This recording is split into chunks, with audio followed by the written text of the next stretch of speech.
इस चैनल में जुड़ने वाले सभी जितने सारे बंधु हैं सभी को मेरे तरफ से नमस्कार है।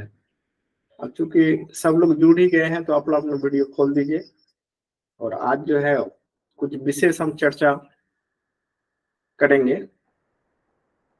तो वो चर्चा है उस दिन जो हम कर रहे थे, क्योंकि इसमें जो है आज स्पॉन्डिलाइटिस के बारे में जो है ना एक विशेष चर्चा करेंगे और साथ ही साथ जो है उस दिन विटामिन B5 तक हम लोगों ने चर्चा किया था, उस पर भी चर्चा करेंगे। तो सभी लोग जो है शायद संभव तो जुड़ गए होंगे। तो अब हम जो है अपना कार्यक्रम को प्रारंभ करते हैं। तो आज देखिए पहला जो है पहला चर्चा करते हैं कि B5 तक हो गया था, तो उसके बाद जो है B6 से चर्चा करते हैं। B6 उसके बाद B7 का चर्चा करते हैं, उसके बाद B9 का, वही हो गया 12। तो आइए अब B6 का थोड़ा सा चर्चा कर ले कि विटामिन B6 जो है ये किस काम के लिए है।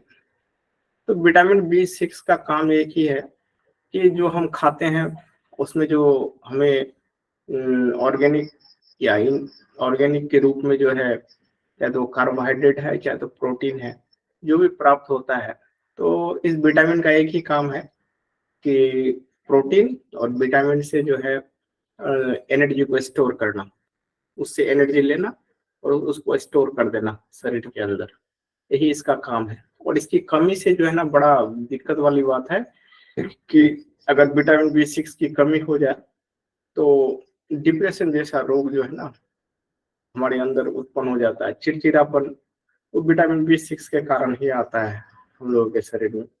अच्छा, B7 जो है, तो B7 को भी ले लीजिए कि B7 का क्या मुख्य काम है हमारे शरीर में।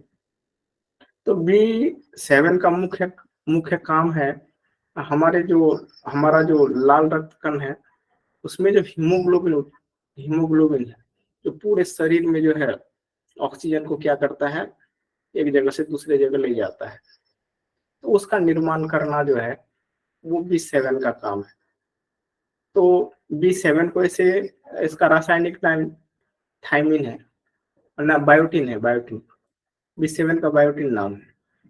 तो ये जो है पूरे शरीर में जो है, पूरे शरीर में जो लाल रक्त कण है, जो रेड ब्लड सेल है, उसमें जो हीमोग्लोबिन है, तो हीमोग्लोबिन को बढ़ाता है पूरे शरीर में।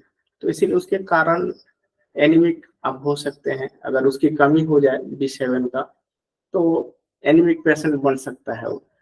तो इसीलिए शरीर में जो है ना इसकी मात्रा को बढ़ाने के लिए जो है विटामिन B7 होना आवश्यक है।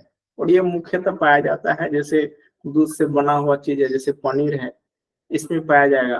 अच्छा, उसके बाद जो है आपका अंजीर है, उसमें पाया जाएगा।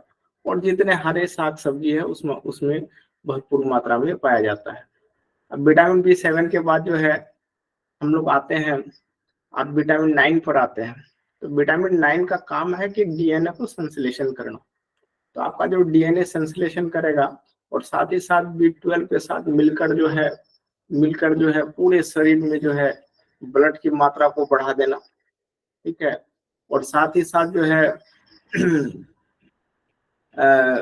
जो भी गर्भवती महिलाएं हैं, तो गर्भवती महिलाएं में जहाँ जिस जगह जो है ना बच्चा जो है जिस ट्यूब में रहता है, ठीक है, तो उस ट्यूब का नाम जो है फ्लैपियन ट्यूब्स है। तो फ्लैपियन ट्यूब्स में जब बच्चा रहता है तो उस समय जो है उस जगह जो है बच्चे का जो नर्वस सिस्टम है खास करके, तो उस नर्वस सिस्टम को क्या करना, ग्रोथ करना। तो जब आप जाते होंगे कहीं पर मेडिकल चेकअप के लिए, देखते होंगे कि B12 जो है ना वो लिख देता है फटाक से, तो B12 का दवाई देगा ही देगा, ठीक है। तो इसीलिए जो है पूरा कॉम्प्लेक्स जो है बी कॉम्प्लेक्स, ये पूरे सब विटामिन B1 से लेकर जितना हमने बताया अभी तक, ये पूरा कॉम्प्लेक्स है सिस्टम, तो इसी सिस्टम को लिखता है। तो इसीलिए विटामिन बी का जो है पूरा सीरीज को हमने बता दिया कि इसका क्या उपयोग है और कौन कौन चीज में ये पाया जाएगा, इसका भी, और इसके कमी के कारण क्या क्या रोग हो सकता है, इसको भी मैंने मेंशन किया आप लोगों के सामने।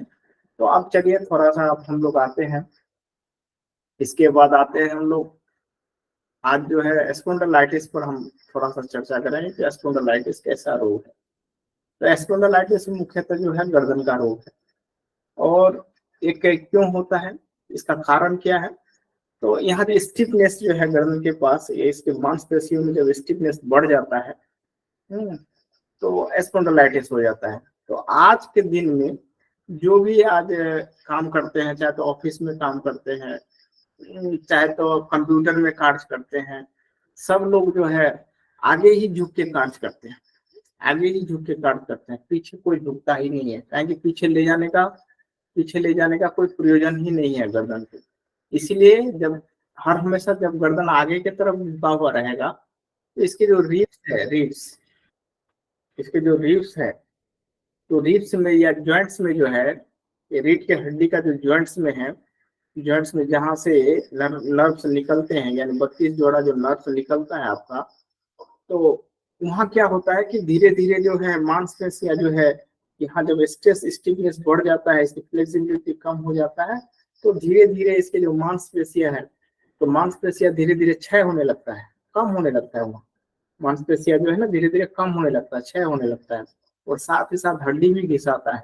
अगर हड्डी नहीं घिसाता है तो रीढ़ में जो है वो प्रेशर बढ़ते चले जाता है, और उससे जुड़ा हुआ आपका पूरा नर्वस सिस्टम 32 जोड़ा जो है ना, यहाँ से लेके नीचे तक जोड़ा हुआ है। तो खास करके गर्दन में जब स्टिफनेस बढ़ जाता है तो गर्दन के जो जॉइंट्स होते हैं, रीढ़ के हड्डी के जॉइंट्स जो होते हैं, तो उन जॉइंट्स में जो है, उन जॉइंट्स में से जो जुड़ा हुआ नर्व्स है, वो नर्व्स जो है उसमें जो है प्रेशर बढ़ जाता है, दबाव बढ़ जाता है उन नर्व्स में, जिसके कारण जो है गर्दन में दर्द शुरू हो जाता है। तो क्या होगा कि अगर समय रहते हुए इसको ठीक न किया जाए तो धीरे धीरे ये रोग जो है बढ़ते चले जाएगा, और एक समय ऐसा आएगा, जैसे कि मान लीजिए कि आप यहाँ पर बेल्ट लगाते हैं गर्दन में, तो ये तो वो जो है ना, बाद में इसकी स्थिति गड़बड़ हो जाता है। तो गर्दन में बेल्ट लगाने का मतलब है कि यहाँ का मांसपेशी जो है वो बहुत हार्ड होते चले जाएगा, और वो हार्ड होते चले जाएगा, तो यहाँ स्टिफनेस धीरे धीरे और बढ़ जाएगा, तो छूटेगा नहीं उससे। ये हालांकि सहज रोग है, लेकिन बड़ा दुखदायी रोग है, तकलीफ देने वाला रोग है। तो वो धीरे धीरे जो है ना, दबाव के प्रभाव में जो भी आप पेन किलर खाएंगे उसके प्रभाव में कुछ दिन तक वो दब जाएगा, लेकिन फिर उसके बाद जो है ना दर्द चालू होगा। अगर गर्दन का ये जो रीढ़ का हड्डी है, जहाँ गर्दन वाला पोर्शन है, वहां अगर धीरे धीरे क्या होते गया, धीरे धीरे अगर घिसा गया तो ये काफी और जो है ना असहनीय हो जाता है, बहुत तकलीफ देने वाला बन जाता है। तो इसीलिए जो है इस रोग का और कुछ मुख्य लक्षण है कि किसके कारण ये रोग होता है। तो ये रोग होने का 2-4 कारण है। एक तो गलत आहार विहार, और दूसरा है कि आप जो है गलत ढंग से सोना, अगर गलत ढंग से सोते हैं उससे भी होगा, ठीक है। अगर ज्यादा कंप्यूटर पर काम करते हैं उससे भी होगा। अच्छा, ज्यादा अगर झुक के कोई भी काम करते हैं, कंप्यूटर में काम करे, ऑफिस में काम करे, जहां पर भी काम करे, वो होना ही होना है। इसका स्टिफनेस को धीरे धीरे बढ़ते चले जाएगा, और यहाँ का मांसपेशी जो है धीरे धीरे क्या होते जाएगा, क्षय होते चले जाएगा। तो एक समय आएगा कि ऑटोमेटिकली यहाँ से जो जुड़ा हुआ नर्वस सिस्टम है आपका, जो सर्वाइकल है, तो सर्वाइकल का जो नर्व्स है उसमें प्रेशर धीरे धीरे बढ़ते चले जाएगा। तो इसीलिए इस रोग का जो कारण है, और इस रोग को दूर करने का भी कुछ नियम है। तो आगे कारण ही हम बताते चले कि कारण क्या क्या हो सकता है। तो आपका अति acidic food alkali acidic food का ग्रहण करना, उसमें एक कारण है पहला। अगर एसिडिक फूड जितना ग्रहण करेंगे आप, मान लीजिए, तो एसिड का मात्रा शरीर में बढ़ जाएगा, और उसके कारण जो है एसिड का मात्रा जब बढ़ जाए शरीर में, तो क्या होगा कि पूरा जो है गैस जो है वो बनने लगेगा, और ये गैस का स्वभाव है कि गैस ऊपर की तरफ उड़ेगा, तो धीरे धीरे धीरे धीरे धीरे जो एसिडिटी जो है ना ऊपर की तरफ बढ़ता है, और जैसे जैसे एसिडिटी बढ़ेगा तो नर्वस सिस्टम में जो है ना दबाव भी बढ़ते चले जाएगा, एक नंबर कारण। और दूसरा कारण क्या है? दूसरा कारण है कि गलत ढंग से जो है सोना। तो क्या है कि आज जो लोग सोते हैं उसको चाहिए ऊंचा ऊंचा तकिया, तो ऊंचे तकिए का जब व्यवहार करते हैं तो इसमें जो है जब आप यूज करते हैं तो गर्दन में जो है ना, गर्दन के जो सर्वाइकल रीजन में है उसमें प्रेशर बढ़ जाता है, तो इसीलिए बहुत ज्यादा ऊंचा जो है तकिए का उपयोग नहीं करना चाहिए। अच्छा, अब तीसरा नंबर आइए। तीसरा नंबर जो है उसका ये है कि आप जो है सो के लेट उठना सुबह। अब जब सो के लेट उठते हैं तो उससे क्या होता है कि आपका शरीर का जो है ना गर्मी जो है ना बढ़ जाता है। जैसे ही सूर्योदय होता है, सूर्योदय के अगर सूर्योदय के पहले आप नहीं उठे तो आपका शरीर का जो टेम्परेचर है वो धीरे धीरे धीरे धीरे धीरे धीरे ऊपर चले जाता है, और सारा टेम्परेचर का जो शरीर का टेम्परेचर का नियंत्रण करता है वो इसी रीजन से जुड़ा हुआ है, पूरा मस्तिष्क से जुड़ा हुआ है, पूरा सर्वाइकल टू पूरा मस्तिष्क इस रीजन से जुड़ा हुआ है। इसी रीजन से जो है ना आपका शरीर का जो टेम्परेचर है वो जो है कम बेसी होता है, यही कंट्रोलर है।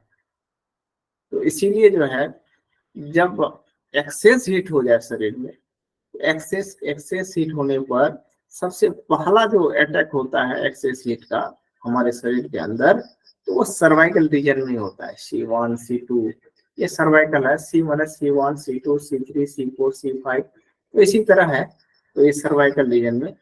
तो अब दूसरा जो है दूसरा और चौथा रीजन क्या हो सकता है? तो चौथा रीजन हो सकता है कि आपके आलसपन के कारण भी जो है ना सर्वाइकल होता है। जैसे आप हर हमेशा जो है गलत ढंग से सोते हैं और ऐसे पड़े पड़े रहते हैं हमेशा, कभी बड़ा तकिया लेते हैं, कभी ऐसे करते हैं गर्दन को, मतलब विचित्र ढंग से सोना। ठीक है, सोने में जो पोस्चर होना चाहिए आपको आता ही नहीं है कि हम कैसे सोए, हमको कैसे सोना चाहिए। ठीक है, आप क्या किए कि सीधा अगर सोना चाहिए तो पैर मुड़ के सोइए। ठीक है, अच्छा, अगर करवट बाया करवट सोना चाहिए तो आप दाया करवट सोते हैं, दाया करवट सोना चाहिए तो बाया करवट सोते हैं। ठीक है, और इसके कारण भी जो है जब भोजन करते हैं, भोजन के बाद कौन करवट में सोना चाहिए? अगर रात्रि को आप भोजन करने के बाद 2 घंटे 3 घंटे के बाद सोना चाहिए। अब रात्रि को भोजन की और फटाक से आप बेड में चले गए। ठीक है, तो बेड में जाने से क्या डिस्टर्बेंस है? तो बेड में जाने से जो है जैसे खाना खाए, और खाना खाने के बाद ऊपर से आप पानी भी पी लिए, और पानी पीने से क्या होगा, तो पेट में तो चूंकि एसिड है, HCl है, तो ये HCl जो है ऊपर की तरफ बढ़ जाएगा, तो ये डकार जलन इस तरह का जो है ना, इस तरह का पूरा यहाँ होने लगेगा इस रीजन में। तो ये इसका प्रभाव जो है, इसका प्रभाव गर्दन में भी पड़ेगा। तो इसीलिए खाने के तुरंत बाद जो है सोना नहीं चाहिए। ठीक है, और जब भी सोना चाहिए कि दायां नासिका आपका खुला हुआ रहे और बायां नासिका आपका बंद रहे। ठीक है, तो ये होना चाहिए खाना के तुरंत बाद। और जब उठिएगा तो उस समय कैसा रहना चाहिए, तो ये भी जानना जरूरी है।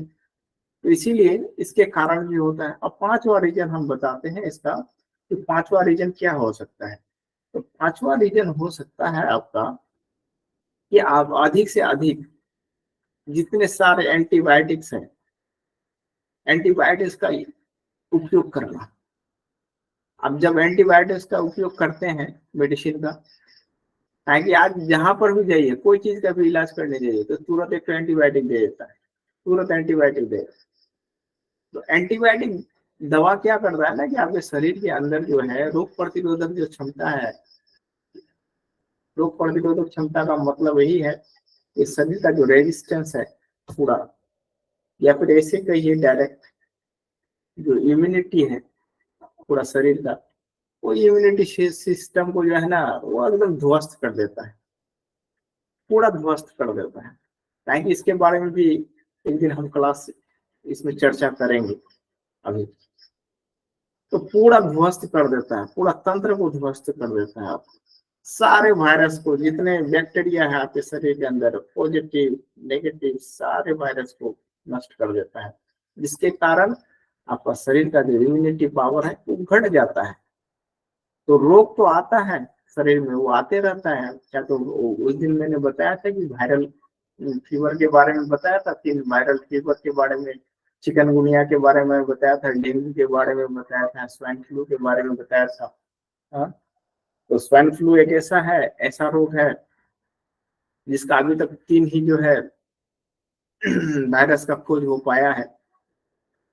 जैसे उसमें हमने बताया था कि H1N1, ठीक है। उसके बाद दूसरा बताया था कि, या दूसरा यही बताया था कि N2H1, और एक तो बताया था N3H1 बताया था। तो इसी तरह जो है ना 3 ही वायरस है उसका, तो उसके बारे में हमने चर्चा किया था पहले। तो ये जो वायरल है, चाहे तो वो वायरस हो, और वायरस के बारे में एक चीज बता दें कि वायरस जो है, वायरस एक अपूर्ण कोशिका का ही बना हुआ है, वो पूर्ण नहीं है, ठीक है। वो पूर्ण होता है दूसरे के शरीर में जाने के बाद, और दूसरे के शरीर, बिना शरीर का वो रह नहीं सकता है जीवित, मर जाएगा। तो इसीलिए तुरंत दूसरे के शरीर में वो चले जाएगा। वो परजीवी है एक तरह का, पैरासाइट्स है। तो ये हो गया, ये 5 कारण हो गया। तो इन्हीं 5 कारणों से जो है, इन्हीं 5 कारणों से आपके शरीर के अंदर जो है ना स्पॉन्डिलाइटिस उत्पन्न होता है। और ये तो खतरनाक रोग बन जाता है धीरे धीरे धीरे धीरे। जब आप क्या करते हैं, जब इसको टालना प्रारंभ कर देते हैं कि अच्छा ठीक है तो है तो है तो है, तो इससे क्या होता है कि धीरे धीरे इस रीजन का जो है ना पूरा, इस सर्वाइकल रीजन का, तो सर्वाइकल रीजन का जो रिब्स है, जो रिब्स है, यानी एक एक जॉइंट्स जो है, एक एक जो मोहड़े हैं, पूरा जो आपका स्पाइन है, स्पाइन में एक एक मोहड़े है, मोहर बनाया हुआ कि एक एक जॉइंट्स है इस तरह जुड़ा हो पूरा, जिसको बटरे बड़ा कहते हैं। तो पूरा बटरे बड़ा जो है धीरे धीरे धीरे धीरे जो है ना उसमें एक तरह का घिसाव पैदा हो जाता है, हड्डी जो धीरे धीरे क्षय होने लगता है। क्योंकि मांसपेशियां जब क्षय होगा तो हड्डी भी क्षय होगा, और जब हड्डी क्षय होगा, हाँ, जब जॉइंट्स पर दबाव बढ़ेगा, प्रेशर बढ़ेगा, और वही प्रेशर जो है दर्द प्रारंभ करेगा। कि यहाँ मांसपेशी को लाना बड़ा कठिन काम है। इसीलिए एक बार यदि मांसपेशी डिसएपिटेट हो जाए, यानी क्षय हो जाए, लॉस हो जाए मांसपेशी का, तो बड़ा दिक्कत से जो है ना यहाँ मांसपेशी बढ़ता है, ठीक है। तो इसीलिए इस जगह का मांसपेशी को पूरा फ्लेक्सिबिलिटी बनाना है, ठीक है। जब पूरा फ्लेक्सिबिलिटी हो जाए और मांसपेशियां पूरा बढ़ जाए इस जगह में, ठीक, तो क्या होगा, तो इससे जो मांसपेशियों से जो सुरक्षा मिलेगा उसको, तो उससे जो है, जो उससे नाड़ियां जुड़ी हुई है, तो पूरा नाड़ी या नर्वस सिस्टम जो है सर्वाइकल का, तो पूरा संरक्षित रह जाएगा, और किसी तरह का दर्द जो है वो होगा नहीं। कहेंगे प्रेशर जब बढ़ेगा नहीं तो उसमें दर्द भी नहीं होगा। तो इसका निदान के लिए एक बात बता देते हैं कि निदान क्या हो सकता है, सर्वाइकल का निदान क्या हो सकता है, अब सर्वाइकल को दूर कैसे ले जा सकते हैं। तो पहला एक ही है, पहला एक है कि आहार, दूसरा है विहार। तो पहले आहार के बारे में बता दे। खाना जो है, खाना के बारे में मैंने क्या बार बताया, तो खाना के बारे में आपका अधिक से अधिक भोजन होना चाहिए। क्या कि अधिक से अधिक आप भोजन जो है वो अलगली वाला कीजिए जितना है, काहे कि ज्यादा से ज्यादा एसिडिक फूड डालिएगा, आंत में एसिड है तो वो बढ़ जाएगा। तो जब अल्कली वाला फूड आप ग्रहण करेंगे तो यहाँ आंत में एसिड है, तो एसिड और बेस मिलकर या अल्कली मिलकर जो है ना वो न्यूट्रल हो जाता है। तो वो धीरे धीरे क्या होते चले जाएगा, और न्यूट्रल होते चले जाएगा, न्यूट्रल होते चले जाएगा। तो एसिड फॉर्मेशन जो है आपके आंत के अंदर बढ़ेगा नहीं। जब एसिड नहीं बढ़ेगा तो गैस भी नहीं बढ़ेगा। और गैस जो है, गैस मुख्यतः बढ़ता है लीवर से, लीवर से बढ़ता है। तो गैस का फॉर्मेशन हो नहीं पाएगा, और गैस का फॉर्मेशन नहीं होने से पूरा पूरे शरीर में जो है, पूरा पूरे शरीर में जो शरीर का जो नर्वस सिस्टम है, ठीक है ना, कहा कि हमारा जो ब्लड का जो धर्म है, प्रॉपर्टी है, वो क्या है, अल्कलाइन है। मैंने उसमें अल्कली की मात्रा ज्यादा है, तो वो अल्कली का मात्रा यानी अल्कली प्रधान है वो। तो इसीलिए जो ब्लड है वो अल्कलाइन है। तो जितना ब्लड अल्कलाइन होगा, सोचिए कि उतना ही ब्लड शुद्ध है, शुद्ध हो रहा है। अब ब्लड में एसिड का मात्रा अगर बढ़ा तो सोचिए कि अशुद्ध अशुद्ध गंदगी या टॉक्सिन्स जो है, जिसको, या फिर फॉरेन एलिमेंट्स जो है, तो फॉरेन एलिमेंट्स ब्लड में बढ़ना चालू हो गया। जब ब्लड में फॉरेन एलिमेंट बढ़ेगा तो रोग बढ़ेगा पूरे शरीर में। तो इसीलिए जो है अल्कली फूड का ज्यादा से ज्यादा यूज होना चाहिए, कि अल्कली फूड ज्यादा से ज्यादा आप ग्रहण करें। अच्छा, और एक बात हम बता दें, जो आप नींबू लेते हैं, ठीक है, जो खट्टाई है उसमें एसिड है, ठीक है, लेकिन नींबू का जो एसिड है वो बड़ा ही गुणकारी है, वो बहुत ही गुणकारी है, गुणकारी नहीं है, बहुत ही गुणकारी है। लेकिन उसको लेने के लिए जानना पड़ेगा कि आप कैसे लेंगे नींबू को। अब नींबू में क्या लेते हैं, तो नींबू जो है, नींबू में एक बहुत बड़ा जो बड़का बड़का गुण है, वो गुण यही है कि जब नींबू आप ग्रहण करते हैं तो आपका शरीर में जो है ना आयरन का मात्रा को बढ़ा देता है कि भोजन से आयरन को पचा के बाहर निकालना जो है ना, जो भी भोजन करते हैं तो उससे उसमें जो आयरन पाया जाता है वो शरीर ले नहीं पाता है, एब्जॉर्ब नहीं कर पाता है। तो जब तक वो बाहर नहीं होगा तो खींच के निकालने में जो है ना नींबू का बहुत ही अहम भूमिका है। इसीलिए से पहले भोजन से पहले ऐसे ही नींबू डाल के पानी में नाम नींबू डाल दीजिए और पी लीजिए पहले, और पीने के बाद जो है ना भोजन कीजिए, ठीक है, या बाद में भी पी सकते हैं। तो इसलिए नींबू जो है ना बहुत ही गुणकारी है, उसमें किसी तरह का नमक या किसी तरह का कोई भी मीठा जो है ना, चीनी या गरम गरम नहीं होना चाहिए, ऐसे ही पी लीजिए। नींबू खाने वाले को कभी ब्लड की कमी नहीं होती है, वो एनीमिक कभी पेशेंट नहीं बनता है नींबू खाने वाले, ठीक है। लेकिन सब लोग नींबू नहीं खा सकते हैं, जिसके पेट में एसिड है उसको नींबू सूट ही नहीं करेगा, वो खाने से उल्टा ही प्रतिक्रिया होगा उसका, ठीक है। तो इसीलिए पहले जो है ना, पहले एसिडिक एसिडिक मात्रा को यहाँ घटाइए आंत के अंदर। जब एसिड का मात्रा घट जाए आपके आंत के अंदर तब खूब नींबू खाइए। नींबू इतना ना सूट करेगा, इतना ना सूट करेगा। हमने जीवन में एक प्रैक्टिकल किया, ठीक है, हम केला बहुत खाते थे, केला हम मेरा सबसे पसंदीदा आइटम में एक, और दही बहुत सबसे मेरे जीवन में जो ना सबसे मैंने पसंदीदा आइटम। तो जब हम लोग स्टूडेंट थे तो हम लोग यूज करते थे कि डेली केला खाना है। और केला सब केला नहीं खाना चाहिए वैसे, ठीक है ना, एक ही होता है जो मानकी केला होता है, जो छोटा छोटा चिनिया केला होता है, सबसे बेस्ट है दुनिया में, ठीक है, उस केला का सेवन कीजिए। तो केला इतना ना खाते थे हम लोग, तो कुछ दिन केला खाने के बाद थक गए। थकने के बाद हम लोग सोचे कि नहीं, इसको जो है ना अब दही के साथ खा के देखा जाए, प्रैक्टिकल किया जाए क्या होता है इसका असर। जब दही के साथ खाए उसका बैड असर शरीर में हुआ मेरा। तो इसीलिए जो है दही के साथ केला नहीं खाना चाहिए, केला अकेले खाइए उसको, जब भूख लगे खा लीजिए। ठीक है, कोई दिक्कत नहीं, केला ऐसे खा लीजिए, सुबह का नाश्ता ही बना लीजिए, केला खाइए ऐसे। और दही को खाना है तो दही को खाना है तो उसको छाछ बना लीजिए, पूरा तर्क बना लीजिए, और उसके बाद जो है ना पी लीजिए उसको। ठीक है, आप कर सकते हैं, फल खाने के बाद भी आप पी सकते हैं, उसका दही का छाछ पी सकते हैं। और बाकी बात कोई पानी पीने का अलाउ नहीं है, पानी आप मत पीजिए, लेकिन वो पी सकते हैं। तो ये असर है। तो इसीलिए जो है स्पॉन्डिलाइटिस का खतरा को दूर करने के लिए आप पहले भोजन पर नियंत्रण कीजिए।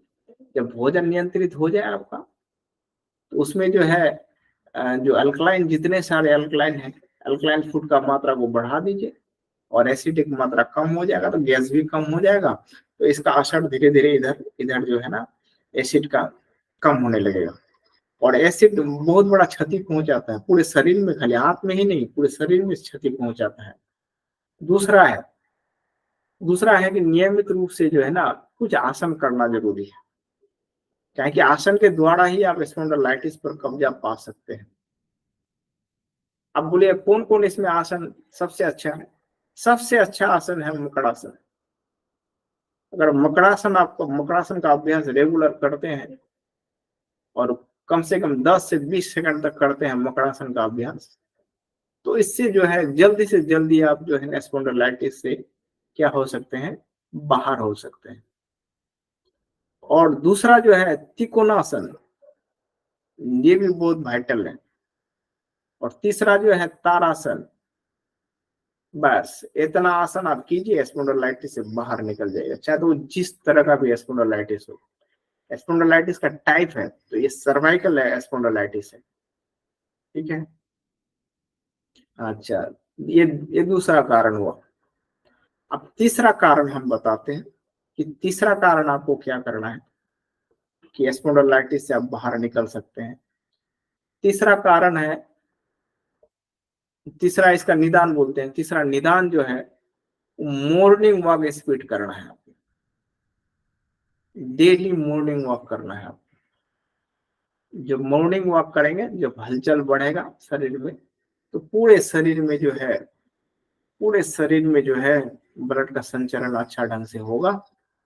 तो अच्छा ढंग से होने से ये स्पॉन्डिलाइटिस का जो दर्द है या फिर जो तनाव है, आपको नर्वस सिस्टम में जो तनाव है, धीरे धीरे वो कम होते चले जाएगा। तो इन्हीं कारणों को आप उपयोग करके जो है किसी भी स्पॉन्डिलाइटिस पर विजय प्राप्त कर सकते हैं। तो इसीलिए अगर कोई भी स्पॉन्डिलाइटिस आपके शरीर में हो जाए, तो उससे विजय प्राप्त करने के लिए हमने 3 चीज दिए कि आप जो है भोजन पर नियंत्रण कीजिए, और रेगुलर आसन कीजिए, ठीक है, और सही समय पर आप सोइए। और सो के कभी भी ना टीवी देखिए, ना किताब पढ़िए, ना कोई चीज कीजिए। अच्छा, एक एक व्यायाम और छूट गया, तो वो बड़ा अच्छा व्यायाम है कि गर्दन को कहें कि हम लोग पीछे कभी ले जाते नहीं है, कहें कि इसमें एक कारण है। इसी कारण से जो स्पॉन्डिलाइटिस भी होता है, ठीक है, वो हर हमेशा झुक के ही काम करते हैं, पीछे ले जाने का कभी मौका नहीं पड़ता है। तो इसीलिए गर्दन को पीछे ले जाइए, बाएं ले जाइए, दाएं ले जाइए, ठीक है, और गर्दन को धीरे धीरे रोटेट कीजिए। कि जितना यहाँ पर प्रेशर पड़ेगा, प्रेशर पड़ने पर जो है ना, कभी कल देखिएगा कि अचानक जो है चक्कर आएगा, चक्कर आएगा, प्रेशर पड़ने पर चक्कर आएगा माथा में, आपको लगेगा कि हम कमजोर हो गए हैं। तो उसी के कारण हो रहा है, प्रेशर जब बढ़ रहा है ना, दबाव जब बढ़ रहा है, उसी के कारण होता है। तो दबाव जितना बढ़ेगा उतना ही चक्कर आएगा। और एक कारण इसमें आ सकता है, आपका बीपी भी हाई हो सकता है, इसमें बीपी भी जुड़ा हुआ है। ऐसे सोच लीजिए कि 30 या 40% जो है बीपी जो है इस सर्वाइकल को लेकर है, पूरा सर्वाइकल को लेकर है। जितना देख रहे हैं आज बीपी, वो किसके कारण है? वो एक सर्वाइकल को लेकर है, 30% बीपी।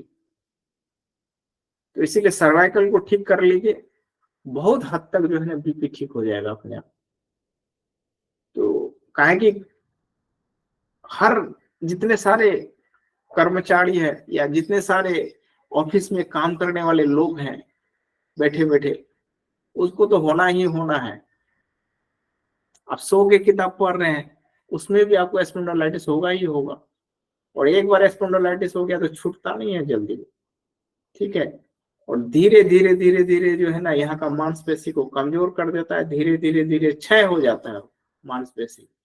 जितना मांसपेशी गर्दन का नर्व्स को जो है सुरक्षित रखने के लिए जितना चाहिए मांसपेशी, उसमें मसल्स जितना चाहिए उतना मसल्स रह ही नहीं पाता है। और जिसके कारण जो है गर्दन का मसल्स में कमी होने से या कड़ापन आ जाने से, ठीक है, नर्व पूरा जो यहाँ से जुड़ा हुआ नर्व्स है उसमें एकदम तनाव आ जाता है। तो इसीलिए आप रोज व्यायाम कीजिए और अल्कली फूड ग्रहण कीजिए और नियमित रूप से जो है ना, नियमित रूप से व्यायाम मूवमेंट आपका होना चाहिए। सुबह सुबह मॉर्निंग वॉक कम से कम होना चाहिए, तेजी से मॉर्निंग वॉक कर लीजिए। अच्छा, अब जो है पांचवा और एक कारण हम बताते हैं। नियमित रूप से जब आप मूवमेंट कर रहे हैं, बिना मूवमेंट का जो है सर्वाइकल जाने वाला है नहीं, ठीक है। और सर्वाइकल का और एक चीज बता देते हैं, अगर ये अपर लिम्स इसको बोलते हैं, अपर लिम्स यहाँ है और लोअर लिम्स यहाँ है। जब ये डैमेज होगा तो लोअर लिम्स भी डैमेज होगा। अगर ये पहले डैमेज हुआ है तो धीरे धीरे देखिए कि कमर भी जो है ना, यहाँ पर भी धीरे धीरे दर्द आ रहा है। और ये धीरे धीरे स्पॉन्डिलाइटिस का जो प्रभाव है ना, वो धीरे धीरे धीरे ये अंगुली तरफ आ जाएगा। अंगुली ये धीरे धीरे शून्य होने लगेगा। इसमें जो है ना शून्यता बढ़ जाएगी, हाथों में जो है ना शून्यता बढ़ जाएगा, झंझनाहट रहेगा। गाड़ी चलाते हैं, मोटर बाइक चलाते हैं, जब मोटर बाइसाइकिल चलाइएगा तो एकदम पूरा जो लगेगा कि एकदम पूरा झंझनाहट लगेगा, ठीक है ना। और एक चौथा कारण ये भी था, ठीक है ना, ये भी बता दे कि जब आप बाइक सवारी करते हैं तो बहुत तेजी से आप करते हैं, स्पीडली करते हैं। कि हमको जो है आधा घंटा में पहुंच जाना है, और इससे जो रीढ़ का हड्डी में जो प्रभाव पड़ता है उसके बारे में क्या कहा जाए। माने इतना बैड असर होता है रीढ़ की हड्डी को, तो इसीलिए ज्यादा तेजी से बाइक को मत चलाइए। 45 बहुत हो गया, 45 45 डिग्री, जान को भी खतरा नहीं है, आपका रीढ़ का हड्डी को भी खतरा नहीं है, ठीक है। तो इसीलिए जो है इसको बचाना है किसी भी तरह। और इससे खाली उतना ही नहीं होता है, इससे सोच लीजिए कि पूरा जो है ना आपका जो ये जो ब्रेन का सिस्टम है पूरा जो है, अगर ये सही रहे तो पूरा ये कार्य करेगा सही ढंग से। अगर इसमें किसी तरह का डिस्टर्बेंस हो जाए तो ब्रेन भी काम करना, इसका जो कार्य क्षमता है वो घट जाता है। तो इसलिए रोज व्यायाम कीजिए। अच्छा, पांचवा जो पानी के बारे में बता दे। आप जो पानी पीते हैं उससे भी जो है गलत ढंग से, बहुत लोग तो पानी बहुत पीते हैं कि पीना चाहिए 6 लीटर 5 लीटर, ठीक है, तो बहुत लोग पीते हैं, लेकिन उसका तरीका ही नहीं जानते हैं कि कैसे पीना है। तो आज हम थोड़ा सा उसका तरीका आपको बता दें। इसके कारण भी स्पॉन्डिलाइटिस उत्पन्न होता है, मैं बताऊंगा आपको कैसे उत्पन्न होता है। पहले उसको बता दें कि कैसे पीना है। पानी को जो आप पीजिएगा तो हड़बड़ी में नहीं होना चाहिए, आप धीरे धीरे घुट घुट करके पीजिए इसको पानी को। नेचुरोपैथ में ऐसा कहा गया है कि पानी को आप चिबाइए, ठीक है ना, धीरे धीरे मिलाइए तब घुटिए, फिर धीरे धीरे मिलाइए तब घुटिए। और आजकल क्या है कि आप बहुत बिजी हैं, ऐसे खड़े खड़े पानी पी के आप चले जाते हैं, तो इससे इतना बैड असर पड़ता है आपके हार्ट में, आपके टेस्टिस में। और तीसरा जो है, खाली टेस्टिस में ही नहीं पड़ता है, ठीक है, उसके कारण हाइड्रोसिल हो जाता है लोगों का, लोग पता ही नहीं चलता लोगों का। और तीसरा जो है किडनी पर असर पड़ता है अगर खड़े होकर पानी पीते हैं तो ये 3 चीज पर असर पड़ जाता है फटाफट। चाहे तो उसका देखिए कि चाहे तो हाइड्रोसिल में किसी तरह का दिक्कत आने लगा है, चाहे तो किडनी में किसी तरह का दिक्कत आने लगा है, चाहे तो ये हार्ट का, ठीक है। तो इसीलिए पानी को जो है ना स्थिर रूप से बैठ के जो है ना पानी को पीजिए, धीरे धीरे घुमाइए, पीजिए, फिर लीजिए, जैसे चाय पीते हैं उसी तरह आप पीते रहिए पानी को। और पानी का असर इतना अधिक है, हमको जीवन में पता नहीं था कि हमको स्पॉन्डिलाइटिस है, पता नहीं था। एक बार इसी तरह हम क्या किए, मैं अपना ही कहानी बताता हूँ। हम एक बार क्या किए हैं, इसी तरह दिन को काफी पानी में भीग लिए। हमको ये पूरा भरोसा है अपने आप पर कि हमको कुछ नहीं होगा, इतना भरोसा लेके हम चलते हैं। उस दिन पता नहीं इतना भीग लिए, और भीगने के बाद जो है एक गर्दन में तो आके जो है थोड़ा आराम किए। आराम करने के बाद जब सुबह उठते हैं, तो अचानक यहाँ दर्द। कहाँ है दर्द हो रहा है भाई, क्या कारण है। अब दर्द जो है इतना बढ़ गया कि हम रह नहीं सकते थे। खाना खाने की तो बात दूर, खाना लिया नहीं जा सकता था, ठीक है। इतना पेन, कोई दवा जो है हमको तो लेना ही नहीं था, हमको ऐसे छुड़ाना था, कोई पेन किलर लेना नहीं था हमको।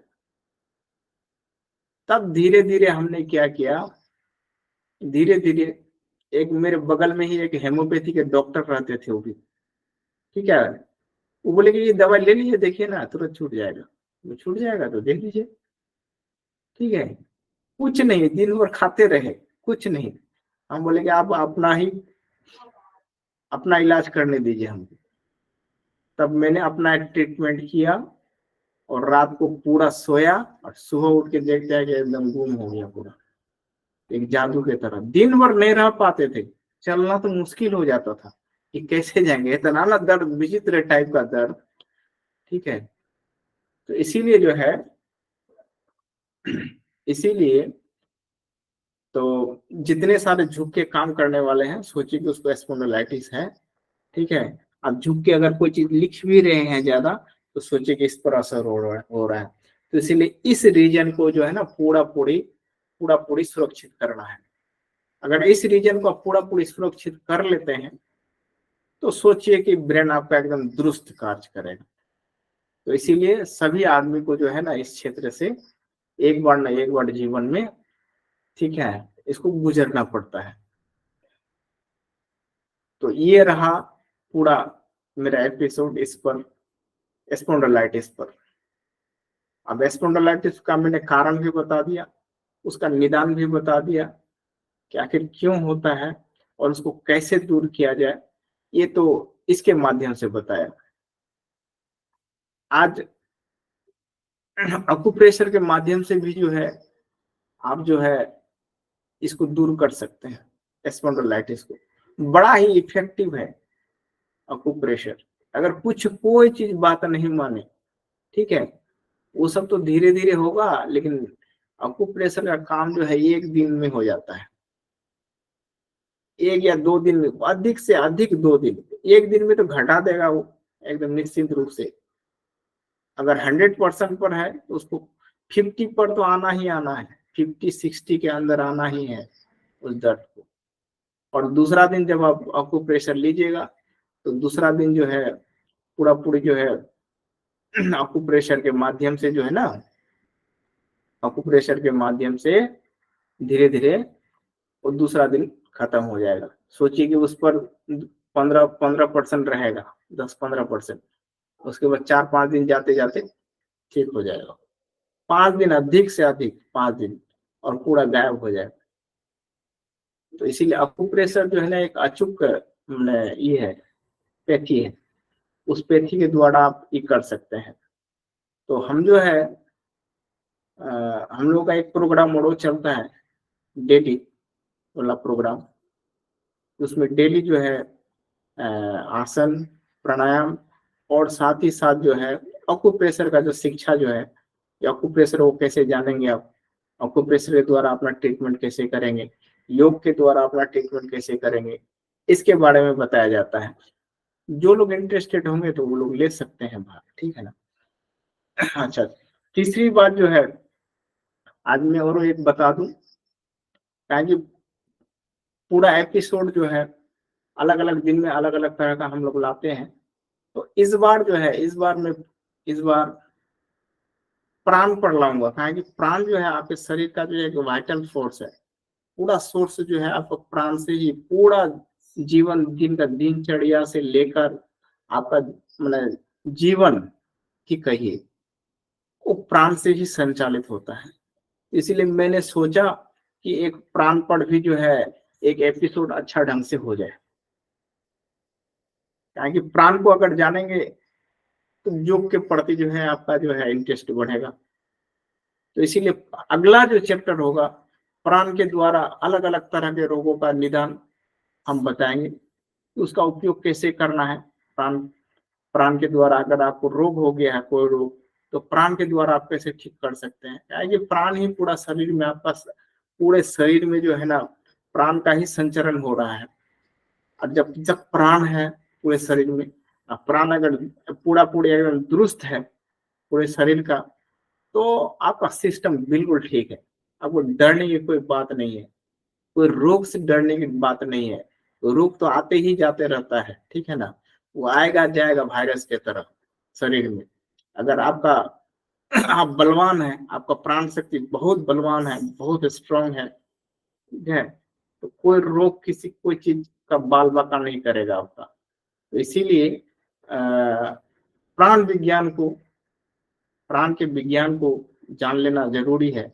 इसीलिए उस दिन जो है प्राण विज्ञान पर जो है कि प्राण क्या है और प्राण जो है हमारे शरीर में किस तरह जो है पूरा पूरी संचरित होता है, एक जगह से दूसरे जगह इसका ट्रांसफर होता है, ठीक है।